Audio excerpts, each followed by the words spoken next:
Here we are with Hoshi and Jesse in Steuben, Maine, with Hoshi's sculpture. Yes, I just finished this sculpture. Title is Time Explorer. Yes, this stone is from Sullivan granite. Sullivan, Maine. Sullivan, Maine. This is from Addison. What kind of tools did you use to make that? Can we go see those? We can definitely go see them. Yeah. Yes. So I finished with hand chiseling. Oh, So you can see. let's get up close here. Yes. So you can see the texture. This is all hand mark chiseling. Wow, hand done, hand hammered Yes. chiseling, Yes.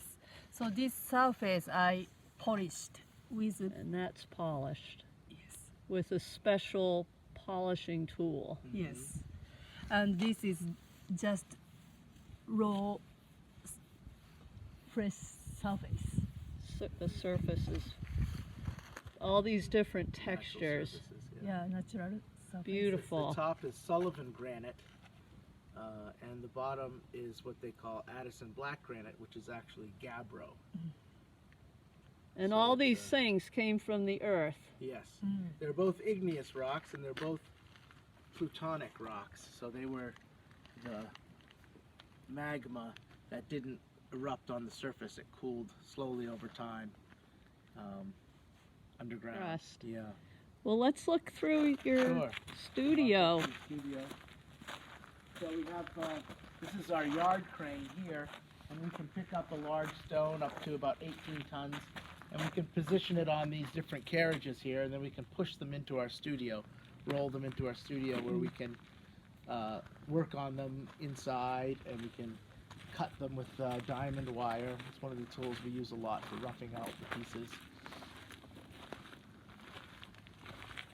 There's a big stone about to have something done to it.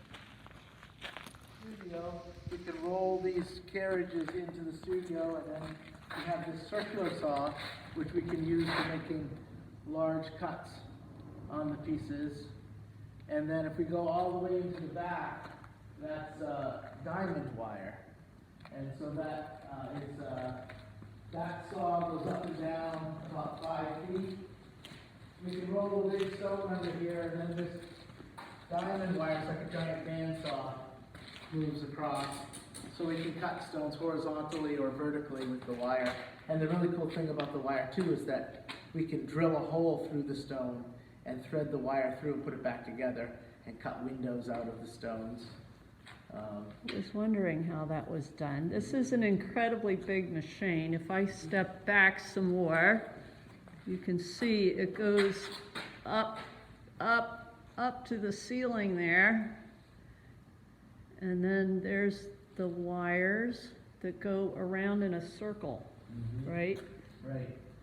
So anybody can be a stone sculptor because the material is hard, but then we have this fabulous tools these days. How did they make stone sculptures in the past? Well, that's interesting. Hoshi and I are both teaching at the Maine College of Art right now, and because it's indoors, we're teaching students to do the work entirely by hand.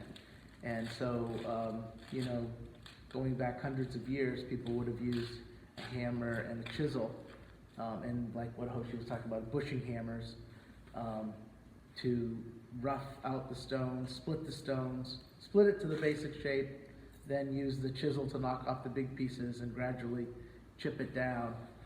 So the modern diamond tools have certainly increased the speed and the possibility of work. Cool. And diamonds are used to cut stone because diamonds are harder than the stone. So they don't cut because they're sharp, they cut because they're harder. We make the pieces on a small scale first. This right here is a model for Hoshi's sculpture that's at the University of Maine. And you can see, here's a photograph of the larger version, if you can see that. So this was a competition, and this was the model that helped her win that competition. And this was an early version of the Lost Fisherman's Memorial. Sort of looks like waves. That's in Lubec, And Maine. back, yeah. This is in University of Maine, Orono. Orono. Yeah. So have all of these sculptures, these maquettes, have they been placed in other? Most of them, yeah. The piece behind Hoshi is on exhibit. I have a 15-foot tall version of that at Farnsworth Museum in Rockland. When did that get placed? 2015, maybe 16. Uh-huh. Yeah. So this is the model for Rock Bluffs State Park.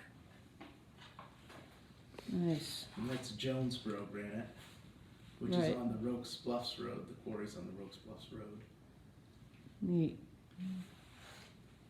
Thank you so much for showing us your artwork and your studio and the whole 9 yards here. Thank you for coming.